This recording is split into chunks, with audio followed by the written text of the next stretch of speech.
All right, breaking just last hour, Fox Business is reporting that President Trump has sued JPMorgan and CEO Jamie Dimon over alleged political debanking. The bank says the suit has, quote, no merit and, quote, does not close accounts for political or religious reasons. And then there's this. It's fair to say Jamie Dimon is not a fan of President Trump's proposal to cap credit card interest rates. It would be an economic disaster. And I'm not making it up because our business, we would survive it. Since there's a huge disagreement on this one, between Republicans and Democrats, I think we should test it. And in my view, and I can't do this, because it'd be antitrust, but the government can do it. They should force all the banks to do it in 2 states, Vermont and Massachusetts, and see what happens. But the president says it's time for the American people to stop getting ripped off by big credit card companies who are charging as much as 30% rates. Mm-hmm. Look, I'm all for free enterprise and everything else, but you have a guy goes out and he's a little bit late on his, payment, and he ends up filing for bankruptcy, right? 28%. Whatever happened to usury? Mm-hmm. Whatever happened? They used to have laws that you can't charge too much. Well, one analyst said it's going to cut earnings for the banks for between 5% and 16%. It's a one-year deal. We got to let people get back on their feet. And a new report says Bank of America and Citi are now considering new credit cards with a 10% rate cap. We got some views about this on the panel. Dagan, I'm going to go to you first on this one. What do you think? What has been going on in the last 20 some odd years, and I will say it again, is, to use President Trump's words, it's usury. It is egregious. And it is robbery of the American people. Where the delinquency rates are right now is at roughly 3%. The spread over prime, the spread that the credit card companies and the banks charge the American people on their credit card debt has blown the F out when you look at prime. It has gone from about 5.5 percentage points back in 2000. This was prior to the change in the bankruptcy law by Bushy and Biden that now prevents Americans from filing Chapter 7 and discharging their credit card debts. So that means that they're a better credit risk when issued a credit card. So their rates should be lower. Instead, the spread over prime has blown out, right? So it's gone from 5.5 percentage points to a peak of 15 points within the last year. So the spread has increased by 9.5 percentage points since early 2000. And these rates that the likes of JPMorgan charge, Jeffrey Epstein's bank, do not line up with future default risk or expectations of default. So, yeah, this is a negotiation by President Trump, just as as was happening with Greenland. But what would it do?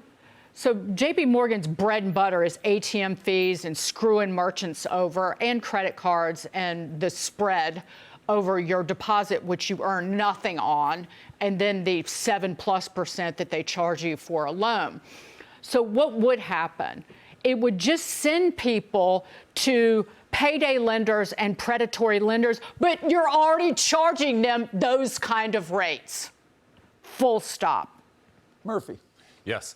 I think we need, the quick answer is, I'd like to see government out of business, not involved in business. But go back to drugs. President Trump came along and said drug prices are too high, it's not fair, and he got them much lowered.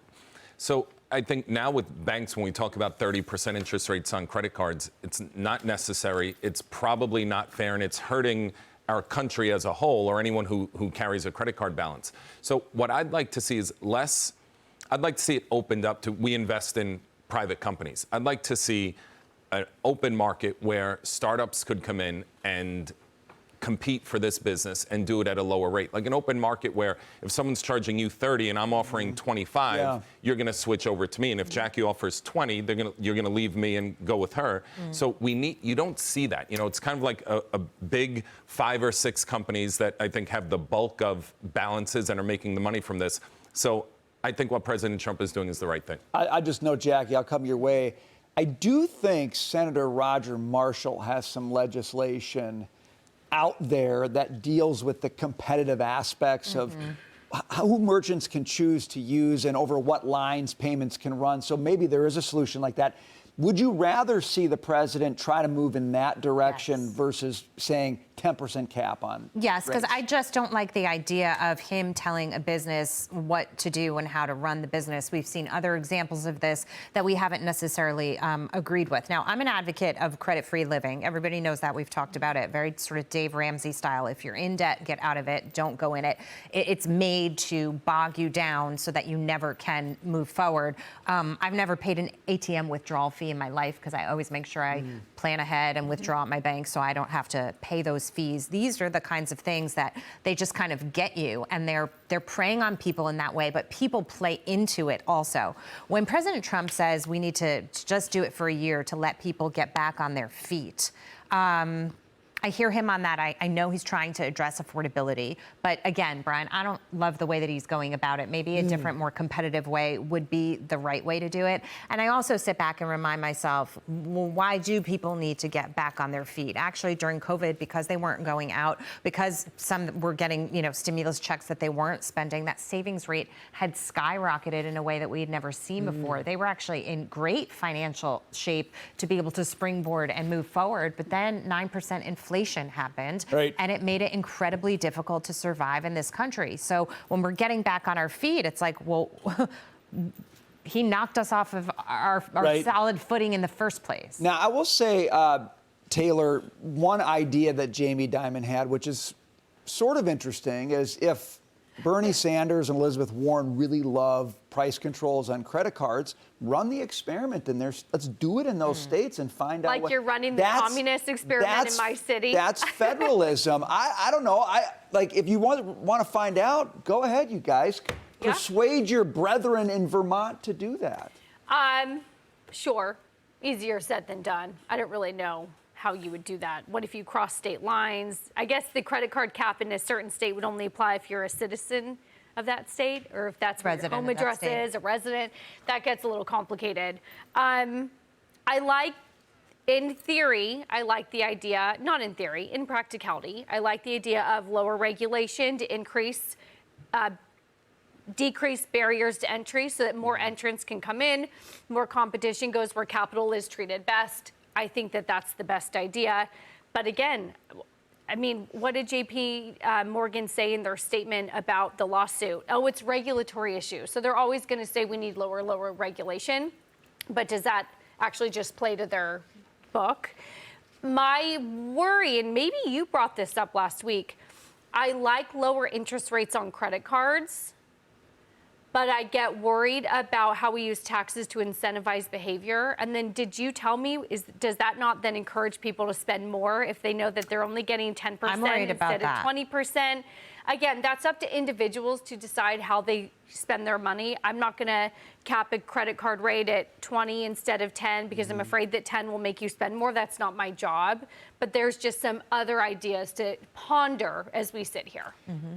They need to offer up a reasonable explanation as to why the spread over prime has blown out when people have actually become a better default risk because the banks and credit card lenders have a much easier time at extracting money from somebody who files bankruptcy.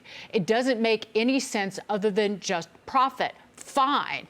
But do not rip the face off of people and then tell them or have the audacity to tell them to read the fine print.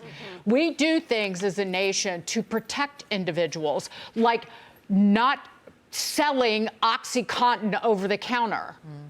And Washington, and Trump knows this using his bully pulpit, has been steamrolled by Jamie Dimon and his ilk. for 25 years. And my favorite protection for consumers always has been, always will be, more competition.